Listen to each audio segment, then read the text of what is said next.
자, 오늘 하나님 말씀은요, 창세기 강해가 지난주에 이제 끝나고, 조금 우리가 이렇게 정리를 좀 해야 될 게 필요하겠다는 생각 저희가 스스로 해가지고, 오늘 그 관련된 얘기를 좀 하는 그런 시간을 가지려고 합니다. 계속 창세기에 관련해서 이제 하나님 나라라는 얘기를 많이 말씀드렸는데요.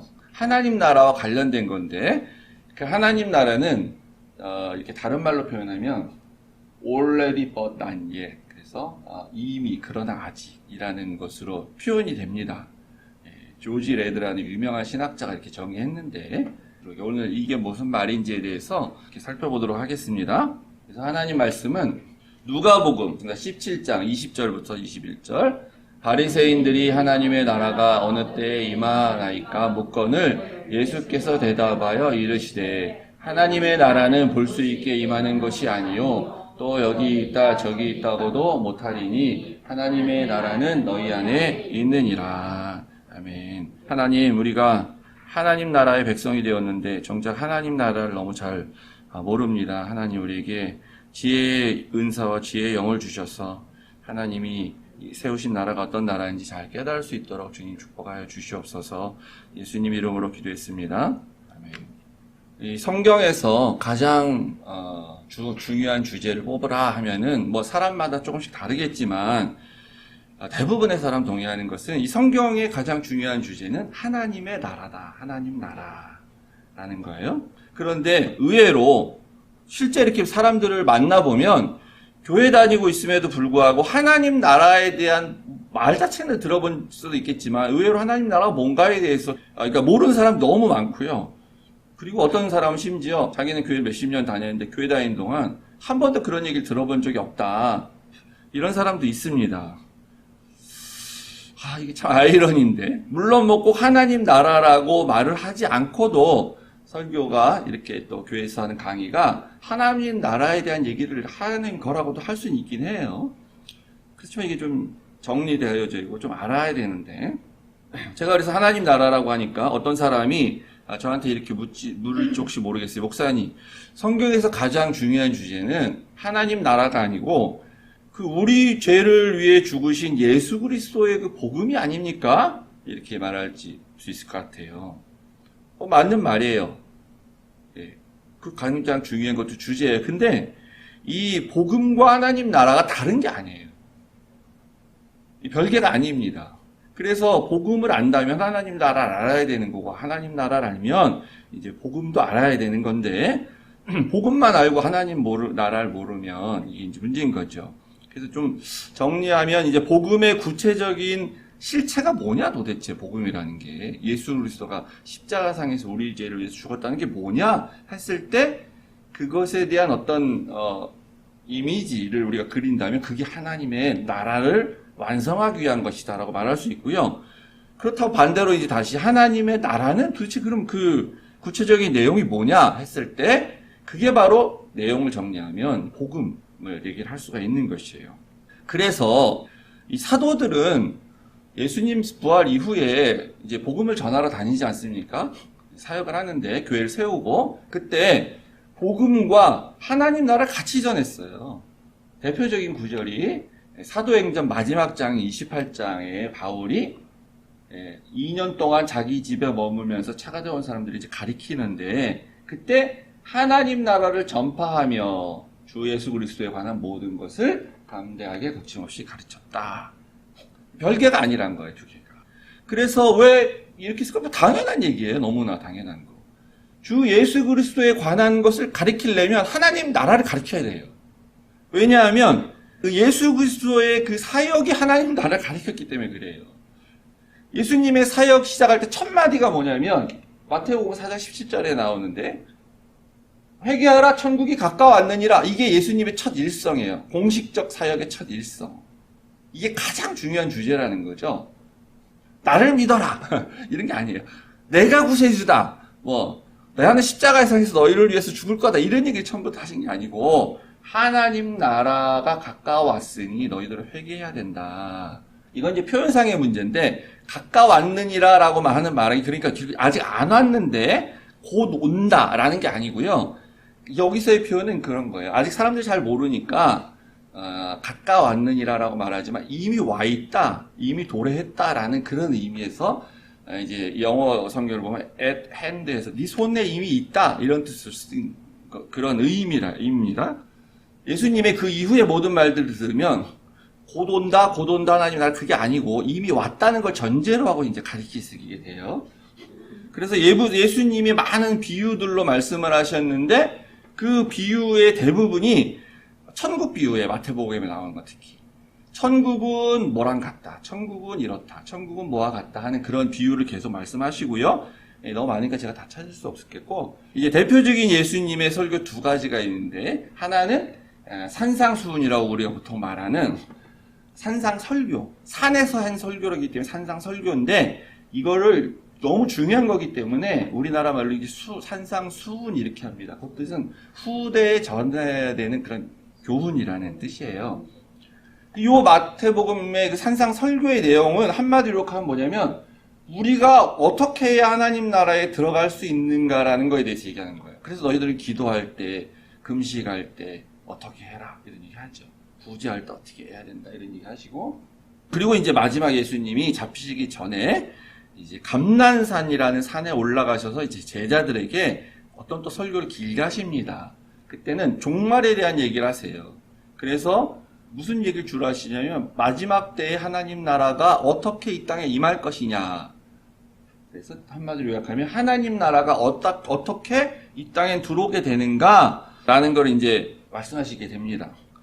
그래서 이렇게 제가 이제 다 이렇게 설명할 수가 없고 시간 제약도 있고 또 가능하면 신학적 얘기나 이런 것들은 저도 잘 모르는 게 너무 많고 그렇기 때문에 가능하면 빼고 우리가 좀 이해할 수 있는 내용 수준에서 그렇다 보니까 이제 그 예수님이 부활하셨죠. 나중에 십자가에서 죽으시고 사흘 만에 부활하시고 바로 하늘로 가지 않으셨어요. 우리 다 알지만 40일간 이 땅에 머뭅니다.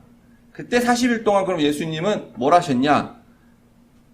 자기가 살아났음을 물론 보여주시기도 하지만 40일간에 또 가르치셨어요. 계속. 그때 뭘 가르쳤냐 예수님의 내용이. 이게 이제 사도행전 1장 3장에 나오는데 그가 이제 빨간 거 볼게요. 친히 살아계심을 나타내서 40일 동안 땅에 계셨는데 그리고 나서 하늘로 가십니다. 그때 하나님 나라의 일을 말씀하셨다. 나 어떻게 십자가에 죽었고 나 그때 정말 막 얼마나 내가 고통스러웠고 뭐 힘들었고 얘 베드로야 너 그때 나 배신했었지 3번이나 부인했지 너 그 기억나냐? 뭐 이런 얘기 하시고 뭐 그런 게 아니라 그리고 베드로만 그랬냐 니네 나머지 11명 다 도망갔지 뭐 그런 얘기 하신 게 아니고 하나님 나라의 일을 얘기하셨어요. 이게 중요하기 때문에 그래서 이처럼 이 복음과 하나님의 나라는 별개가 아니에요. 이것은 동전의 양면처럼 똑같은 거예요, 사실은. 근데 우리가 여기서 이제 한 가지 이렇게 착각하고 있고 잘못 알고 있는 게 있는데 뭐냐면 이제 마태복음에서 마태가 이 하나님 나라라고 표현을 할 때 아까 우리가 4장 17절에 읽은 것처럼 천국이라는 말을 써요. 천국이 가까웠느니라. 천국은 이런 곳이다. 이런 식으로 이제 비유 쓰고 천국이랑 단어를 쓰는데 이것 때문에 우리가 좀 오해할 수가 있습니다. 그래서 이게 이제 영어로 쓰면 천국은 The Kingdom of Heaven 이래서 하늘에 있는 나라라는 뜻이죠. 그래서 우리말로 한자로 천국 쓰는 게 되는 거고 원래 의미는 사실은 같은 거지만 물론 원래 의미는 The Kingdom of God이에요. 근데 마태는 왜 특별히 하늘에 있는 왕국이라고 썼냐, 천국이라고 썼냐면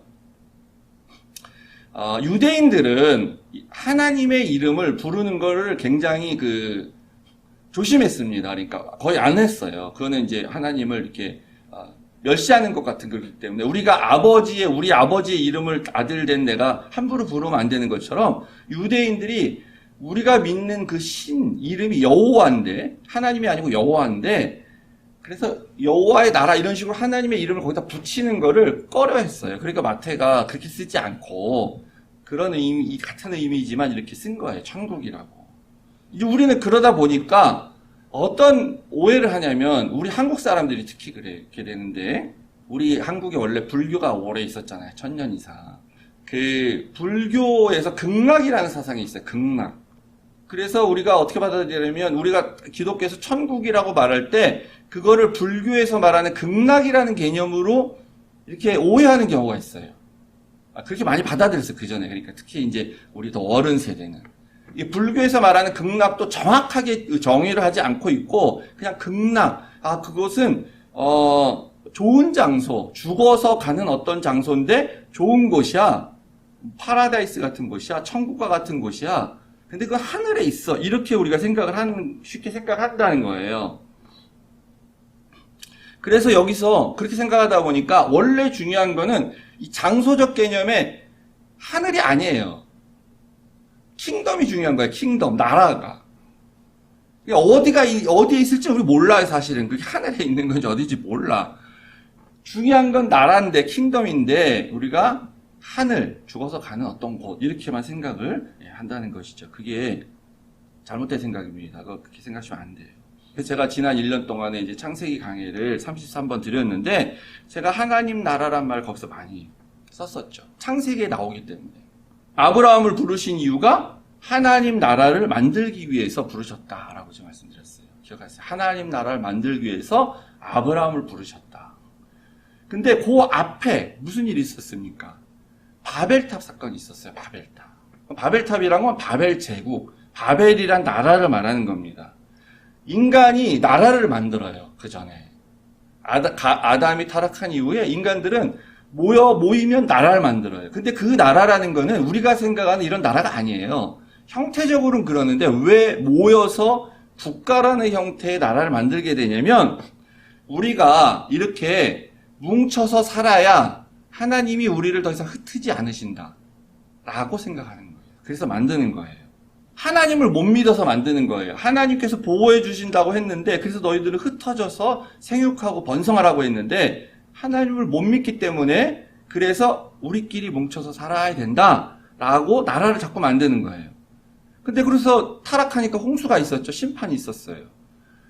그래서 홍수 이후에 만든 나라는 이제 좀 더 구체화되게 되는데 비 와서 우리가 홍수 위에 이렇게 물에 떠내려가서 죽으면 안 되니까 그런 상징의 의미에서 높은 탑을 쌓자 하면서 바벨탑을 만들게 됩니다. 근데 그 근본 동기는 가인이 만든 에녹성과 바벨탑이나 그의 모든 고대의 나라들 제국은 다 똑같아요, 동기가. 하나님의 간섭에서 우리가 벗어나자. 하나님은 우리를 보호해주지 않아. 하나님 믿고 사는 거 귀찮아. 이래서 나라를 만들게 되니까 이 나라가 그래서 만든 나라 자체가 문제가 있고 나쁜 게 아니라 동기가 그러니까 이 나라를 지배하는 원리는 뭐가 되냐면은 경쟁이에요. 그리고 폭력, 지배, 강자가 약자를 지배하고 착취하고 수탈하고 죽이고 뺏고 남자가 여자한테 폭력을 하면 성폭력이 되는 거고 그래서 여자는 성의 노예가 되고 그런 원리가 지배하는 나라가 만들어지게 된다는 거예요. 세상의 나라. 그때도 하나님이 그래서 너무 세상이 약해서 심판을 하셨죠. 홍수는 더 이상 안 하신다고 했기 때문에 바벨탑을 만들던 사람들을 다 흩으신 거예요. 언어를 혼잡게 하셔갖고 더 이상 만들지 못하도록. 그리고 나서 이제 아브라함을 부르셔서 나라를 만들겠다고 하나님 하신 겁니다. 내가 만드는 나라, 너희 인간이 만드는 나라가 아니라. 그러니까 이건 이제 일종의 대한왕국이라고 할 수 있는 거예요. 우리가 학교 교육을 통해서 원래 학교에서 배워야 되잖아요. 근데 왜 대한학교가 생깁니까? 대한학교라는 거는 외국어 고등학교, 과학 고등학교, 무슨 이런 거 그게 대한학교 아니에요. 그거는 이제 경쟁 원리에 의해서 더 이제 금수저나 내지나 하여튼 그런 사람들이 가는 게 외국어 고등학교 이런 거고, 우리가 지금 말한 대한학교라는 거는 그런 데서 교육을 우리가 제대로 받을 수 없기 때문에 우리가 원하는 교육을, 그래서 대안으로 어떤 우리의 이제 만든 학교다. 그래서 그게 대한학교가 등장하듯이 이 우리가 살고 있는 나라는, 세상의 나라는 안 돼요. 그 지배하는 원리가 하나님과 반대이기 때문에. 그래서 하나님이 만든 하나님의 나라가 대한학교다 하듯이 대한왕국이라고 부를 수 있습니다. 그러니까 그럼 이 나라의 원리는 뭡니까? 그러니까 대한학교의 원리 중에 서울대 많이 보내는 거 목표 이런 학교가 있어요. 그 대한학교 아니에요. 그러면 그거는 그게 안 된다고 싫어서 만든 게 대한학교예요. 근데 대한학교로 해놓고 우리 자녀 보내세요.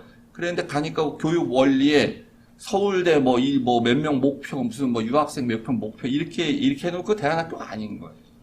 똑같은 그런 사교육의 어떤 그런 학교라는 거죠, 그런 것들은. 그러니까 대한왕국은 이 세상 나라의 원리랑 다른 거예요. 이 세상 나라는 원리는 뭡니까? 경쟁, 약육강식. 내가 힘이 있고, 내가 능력이 있어, 내가 갑이야, 너는 을이야. 그러면 넌 나한테 복종해야 돼. 이런 것들이 이 세상의 나라라면 하나님의 대한왕국은 그럼 안 되잖아요. 똑같이 하면 안 되잖아요. 그러니까 원리가 뭐예요? 용서와 사랑인 거예요. 그래서 예수님 오셔서 하신 말씀이 내 이웃을 내 몸과 같이 사랑하라. 이게 천국 하나님 나라의 원리라는 거죠. 그러니까 창세기가 지난주 말씀드린 것처럼 요셉이 이야기로 끝나는데 요셉의 유언이 있고 요셉 유언의 이전에 형제들을 완전히 용서하는 용서의 원리로서 끝나잖아요. 하나님 나라는 다르다라는 걸 이제 보여주는 상징인 것입니다. 그래서 이미 창세기부터 사실은 드러나는데 구체적으로 드러나진 않기 때문에 우리가 창세기부터 나오기 때문에 사실 넓게 보면 이미 창세기 때부터 이미 하나님 나라는 시작되었어요. 이미. 그러나 아직 완성된 것은 아니다 라고 볼 수 있죠. 그러니까 누가복음 17장 보시면 유대인들은 메시아가 오면 하나님 나라가 딱 완성되고 시작되는 줄 알았어요. 그러니까 예수한테 묻는 거예요. 하나님 나라가 어느 때 임합니까? 당신이 메시아라 그러는데 우리가 보니까 하나님 나라가 안 이루어지고 있는 것 같아. 지금 시작 안 됐어.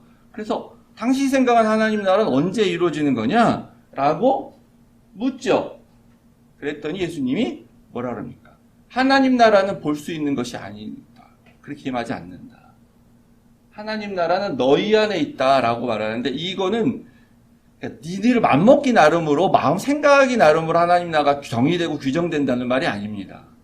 바리새인들이 그 기대하는 그 하나님의 나라는 그런 하나님 나라가 아니기 때문에 너희가 똑바로 좀 제대로 생각한다면 너희 마음속에 있는 그 생각을 똑바로 한다면 그 하나님 나라 알 수 있다라는 거죠. 그 하나님 나라는 달라요. 그래서 요한복음 18장 36절에 보이지 않게 오신다고 말씀하셨는데 또 이런 말도 하셨어요. 내 나라는 이 세상에 속한 것이 아니다. 왜 이런 말 하냐면 이거 이제 빌라도에게 하는 말인데 만약에 내 나라가 이 세상의 나라와 같은 원리로 작동하는 나라면 그러면 내가 왜 잡혀오기 왔겠냐. 나 안 잡혀온다. 이런 뜻이에요. 그러면 내가 추종자들이 지금 얼마나 많은데 내 종들이 싸워가지고 너희들하고 나를 유대인이 빌라도와 그 다음 유대인 그 공회원들한테 날 잡혀가게 하지 않는다라는 거죠. 왜냐하면 세상의 나라는 그렇게 하기 때문에 세상의 나라는 이렇게 잡혀가면 바보 같은 겁니다. 이렇게 해서 죽으면 개죽음이에요. 그냥 아무 의미가 없어요. 그러니까 힘이 있는 사람이 누가 이렇게 하겠어요? 안 하죠. 당연히. 세상의 원리가 그게 아닌데. 근데 나는 내 나라는 속하지 않았어. 왜냐하면 나는 그렇게 살지 않기 때문에. 그 말을 하고 있는 거예요. 내 종들이 싸우지 않는다. 다르기 때문에 내 나라는. 이제 이스라엘의 나라가 출애굽 이후에 정복 전쟁을 거쳐서 가나안 땅, 지금의 그 이스라엘 그 땅, 거기에 이제 건국이 되죠. 여러분, 이스라엘은 아시다시피 처음에 왕이 없었습니다. 나라가 형성이 됐는데 왕이 없어요. 고대에 그런 나라는 없습니다. 지금도 없지만. 항상 나라가 생길 때는 강력한 영웅이 나타나서 모든 사람들을 정복해서 자기가 왕이 되는 거예요. 그래야만 나라가 돼요. 근데 이스라엘은 왕이 없었어요. 그런데도 나라의 그런 기능을 가지고 형태를 가지고 그 12개 부족이 일종의 그 족장을 중심으로 해서 이렇게 형성이 되죠. 그러고 나서 이제 사울 왕이 초대 왕이고 다음에 다윗 왕이 되는데 세상의 역사적 관점에서 보면 무슨 여호수아 시대나 사사들의 시대, 삼손 나오고 막 이런 시대는 야 우리는 그거 못 믿겠다. 그거는 역사적 기록인지 아닌지 근거도 없고 성경에만 나오지. 그러니까 우리 못 믿어 이렇게 말하더라도 다윗은 역사적 사실에 나오는 사람입니다. 역사적 인물이에요. 다윗은. 그러면 다윗이 왕이 될 때 보통 우리가 알고 있는 세상의 나라는 어떻게 됩니까? 다윗이 모든 부족을 다 통일을 해갖고 왕이 되잖아요. 되게 되잖아요. 보통 나라들 그렇게 되는 거예요. 다 자기 정복을 해갖고 항복을 받든지 싸워서 이기든지 그래서 자기가 왕이 딱 되는 거죠. 근데 그러고 나서 어떻게 됩니까? 자기가 정말 그렇게 됐으면 자기의 그런 위대함을 더 과장해서 내가 이런 식으로 해가지고 왕이 됐다라고 홍보하고 알리고 막 이렇게 역사적으로 기술하고 그렇게 되죠. 그게 왕이잖아요. 알렉산더 왕이든 뭐 이런 징기스칸이나 이런 왕이든. 근데 다윗은 전혀 그런 게 없어요. 다윗이 어디 전쟁을 해서 그 부족들을 이렇게 싸워서 이겨서 왕 됐다 그런 얘기 없잖아요. 역사적으로. 전혀 그런 걸 드러내려고 하지도 않고. 그냥 추대된 거예요. 사울 왕 때부터. 그러니까 세상에 이런 나라가 없죠. 이게 이 나라, 이스라엘 나라가 하나님 나라를 이제 상징하는 모습으로 국가 형태로 나타나게 되는 건데, 그러니까 완전히 다른 거예요, 세상 나라가. 그리고 나서 이 나라가 이제 아시다시피 그 기원전 한 800년 전쯤에 이미 망하잖아요. 예수님이 오셨을 때 당시에도 이스라엘이라는 나라는 존재하지 않습니다. 사람만 살았던 거지. 로마의 지배를 받고 있었죠. 근데 이 나라가 어떻게 됐습니까? 나중에 1948년에 독립을 하죠. 다시 나라를 세워요. 그 똑같은 유대인들이. 세상에 그런 나라가 없어요. 세상에 유례가 없는 거예요. 그래서 어떤 사람은, 제가 사람 이름은 정확히 안 나는데, 내가 참 하나님 믿기는 너무너무 힘들고 하나님 믿는다는 건 어떤 신적 존재를 믿는다는 건 어려운 일인데, 근데 하나님이 정말 계신 것 같은 두 가지 일을 꼽으라고 하면 그걸 보면 정말 하나님이 있는 것 같다 했을 때 그 중에 하나가 뭐냐면 이스라엘이 다시 나라를 세웠다는 일이에요. 이 성경의 예언이 정말 그대로 실현되는 게 아닌가? 하나님이 있지 않고는 어떻게 이런 일이 생길 수가 있을까? 그 있을 수가 없는 일이거든요. 근데 이제 이 나라가 하나님 나라를 상징하는데 알다시피 실패하죠. 그 왕들이 그래서 하나님의 인정과 하나님의 그 하나님 나라의 법에 따른 그런 통치를 해야 되는데 안 해요. 이스라엘 나라의 왕들이 다. 그래서 패망을 하게 되는 겁니다. 그 세상 다른 나라의 왕들이 하듯이 하게 돼요. 그러니까 타락하게 되죠. 그리고 나서 계속 그 기다리는 것이 진정한 왕이 와야만, 그 진정한 왕이 올 때 그 왕이 오면 그게 메시아인데 그가 완전한 하나님 나라를 세울 것이다라고 이제 유대인들은 기다리게 됩니다. 그래서 우리가 이제 이미와 아직이라는 개념을 이렇게 볼 수 있는데, 예수님 당시에 사람들은 그 메시아가 오면 그때가 하나님 나라가 시작되는 건 줄 알았어요. 하나님 나라 완성되는 줄 알고. 근데 예수님이 오셔서 그게 아니라 그랬거든요. 내가 한번 다시 올 거다. 재림을 하겠다 그랬어요. 원래는 아까 창세기에 봤듯이 이미 하나님의 나라는 창세기 때부터, 창조 때부터도 이렇게 다 보이는데, 구체적으로 완전히 하나님 나라가 이미 도래했다라고 말하는 것은 이제 회개하라, 천국이 가까웠느니라고 말한 예수님의 그 초림때를 우리가 이렇게 보게 됩니다. 그냥 편의상.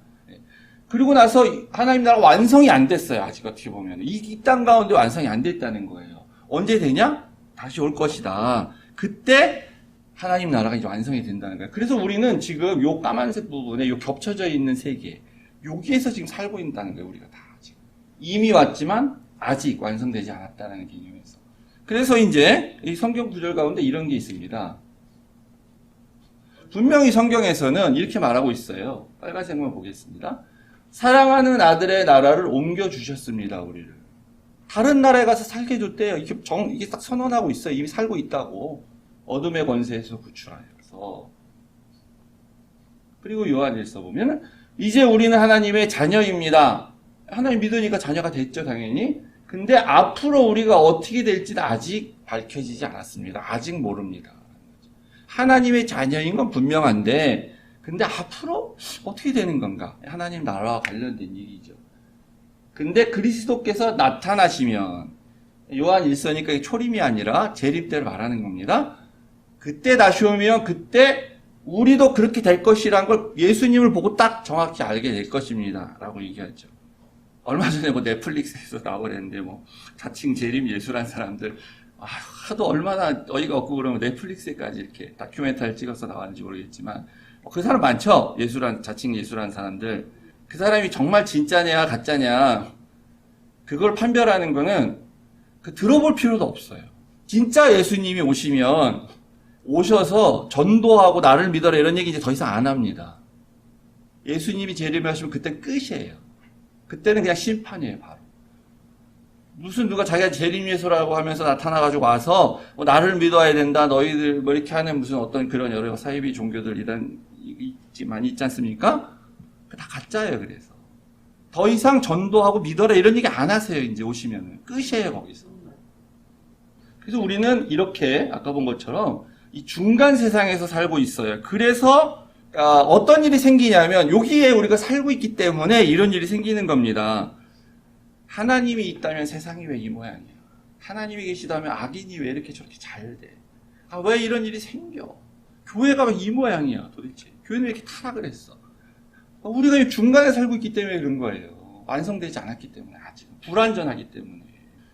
요새 뉴스 하도 많이 와서 저도 봤는데 어떤 한국의 아산병원이라는 병원에 사는 의사로 이렇게 교수로 있는 어떤 의사 선생이 교통사고가 나서 어이없이 죽었다는 그런 기사 보셨어요? 주석중 교수라는 분인데 대동맥 관련된 수술의 최고의 권위자라고 하면서 근데 이제 왜 이렇게 무슨 어떤 한 명의 의사가 죽었는데 뭐 이렇게 뉴스에 계속 많이 나오나 좀 이상했는데 어쨌든 이제 그분이 안타깝다고 생각하는 거겠죠. 너무 좋은 일도 많이 하셨고. 근데 이렇게 보니까 그분이 이제 모 교회 집사님이에요. 아들이 아버지 유품을 정리하다가 책상에 있는 글귀를 발견했다. 해서 이제 이런 건 일반 신문에 안 나오고 기독교 신문에만 나옵니다. 이제 그래서 이제 그 뭐냐면 하나님 이 치료 과정에서 제가 할 수 있는 것은 아무것도 없습니다. 모든 것은 하나님 손에 있습니다. 이렇게 써놓은 영어로 그 아들이 이제 발견을 했다라고 그러더라고요. 그래서 우리 이런 걸 볼 때 그랬죠. 아니 이런 사람이 왜 이렇게 어이없이 교통사고가 나서 왜 이렇게 죽는 거야? 하나님 계시면 하나님이 이런 사람 좀 보호해 주셔야지 그 순간에. 우리가 여기 살고 있기 때문에 그렇습니다. 그러니까 우리 여기 살고 있으면서 그래서 우리가 뭘 해야 됩니까? 우리는 아까 제가 말씀드린 것처럼 하늘에 있는 그 하늘 장소가 중요한 게 아니에요. 우리 자꾸 이렇게 죽어서 하늘에 가고 좋은 곳에 가고 생각하는데 그게 중요한 게 아니에요. 그 킹덤의 핵심이 있는 거예요. 킹덤, 왕국에 나라, 하나님 나라. 그러니까 나라라는 의미는 뭐냐면 그 나라에는 법이 있어요. 통치 이념이 있고 하나님이 왕이 되신 나라이기 때문에 하나님이 원하시는 법으로 다스리는 나라예요. 그 나라가. 그래서 우리는 그 나라에서 사는 법을 배워야 됩니다. 그 나라 백성이 되려면은. 이걸 우리가 제일 어떻게 잘 이해할 수 있을까 고민을 하는데 이제 제일 좋은 건 우리가 여기 이민 와서 살기 때문에 그거 생각하면 거의 99% 맞아요. 조금 안 맞는 것도 있지만. 그러니까 우리 한국 사람이 이 미국에 이민 와서 미국 시민으로 살아가려면은 미국 법을 따라야 되죠, 당연히. 미국의 통치 원리에 순종해서 살아야 돼요.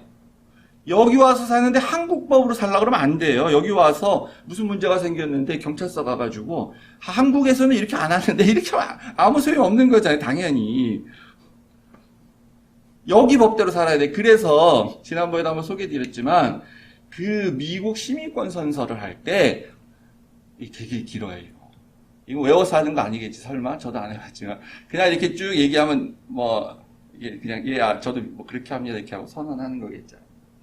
영국이나 캐나다 이런 데 되게 간단하고 짧고 근데 미국 길어.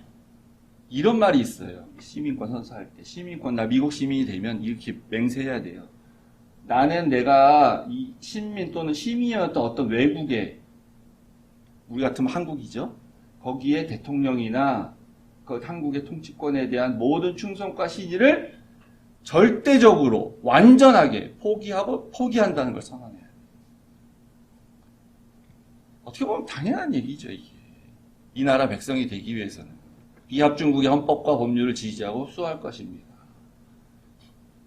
또 나는 어떠한 유보나 회피 목적 없이 이 의무를 그러니까 자유롭게 받아들입니다라는 건데 이제 유사시에 뭐 비전투 복무도 해야 되고 뭐 이런 그런 것을 또 하겠다라는 것까지 포함이 돼 있어요, 이게. 그래서 이런 일은 안 일어나지만 만약에 한국과 미국이 전쟁을 하면 저는 아직 한국 사람이니까 한국 편 뭐 들고 말고 할 것도 없지만 이런 거 미국 시민권인 자라면요 미국 편을 써야 돼요. 원리적으로는 그래요. 근데 이제 뭐 그런 걸 강요하지 않겠죠, 당연히. 근데 하나님 나라에서는 다릅니다. 우리가 선서를 해서 하나님 나라 시민이 됐어요. 근데 옛날에 살던 세상 나라와 하나님 나라가 충돌하면 우리는 반드시 하나님 나라의 원리를 따라야 돼요. 만약에 안 따른다. 나는 이중국적이야. 이런 식으로 생각해서 그러면 그건 시민권 박탈이에요. 하나님 나라의 백성으로서의 권리를 박탈해야 돼요. 그래서 이거를 이제 이렇게 모티브로 해서 제가 그냥 스스로 해봤는데, 우리가 만약에 세례지를 받을 때 세례식에 선서한다 그러면 우리 동일하게 이렇게 선서해야 됩니다. 사실은. 나는 이제 한번 읽어볼까 시작. 나는 이제까지 내가 살았던 세상 나라에 대한 모든 충성과 신의를 절대적으로 완전히 포기함을 선언합니다. 나는 나를 유혹하는 모든 죄의 세력에 대항하여 하나님 나라의 법과 원리를 지지하고 배울 것입니다. 이렇게 선언해야 되는 거예요, 심정적으로. 근데 우리는 세례할 때 목사님이 질문하고 그냥 네, 그렇게 대답만 하는데, 그럼 미국 시민권 줄 때 어떻게 합니까? 우리가 막 배우고 막 훈련하고 어떻게 잘하는지를 다 보고 나서 시민권 주지 않죠? 조건이 되면 시민권을 먼저 줘요. 그리고 맹세하고 사는 거예요. 그것처럼 똑같습니다. 하나님 나라도 같아요. 하나님 나라도 일단 조건이 되면 하나님 나라의 백성의 시민권을 주는 거예요. 세례를 줘요. 그리고 나서 선서하고 그리고 성도로 살아가는 거예요. 그 의무에 맞게. 하나님 나라를 배워가면서. 근데 문제가 아까 본 것처럼, 아까 이미지에서 본 것처럼 하나님 나라가 보이지가 않아. 하나님 나라가 여기 눈에 실제에서 보이면, 미국에 사는 것처럼 보이면 우리 편하겠죠. 근데 하나님 나라가 보이지 않아요. 예수님이 그러셨잖아요. 근데 하나님 나라의 백성으로 살아야 돼. 그러니까 어려운 거예요. 근데도 방법이 있어요. 보이지 않는 하나님의 나라를 실제 하는 하나님 나라처럼 체험하면서 살아가는 방법, 우리가 마치 미국에 사는 것처럼, 그게 뭐냐면 그게 바로 교회인 거예요. 교회. 우리가 미국에 살지만 이 미국이 얼마나 엉망진창이고 문제가 많은지 우리가 다 알죠. 그죠? 원래 미국이 추구했던 이상적인 나라가 여기가 지금 미국이 그렇게 아닌 모습이 너무 많잖아요. 그렇지만 그래서 엉망진창이지만 그럼에도 불구하고 여기서 살아요. 여기 너무 엉망진창이기 때문에 나는 여기서 안 살고 나는 저기 멕시코 가서 아니면 한국 가서 살면서, 그런데 나는 미국 시민권이 있기 때문에 나는 미국 시민권자라고 말하면 그거는 성립이 안 되는 말이에요. 여기 살면서 여기에 문제가 많지만, 그렇지만 이게 완성되지 않은 나라로 생각하고 여기에 그래도 또 있는 높은 그런 중요한 가치들을 지키면서 살아가야 그게 미국 시민인 거죠, 사실은.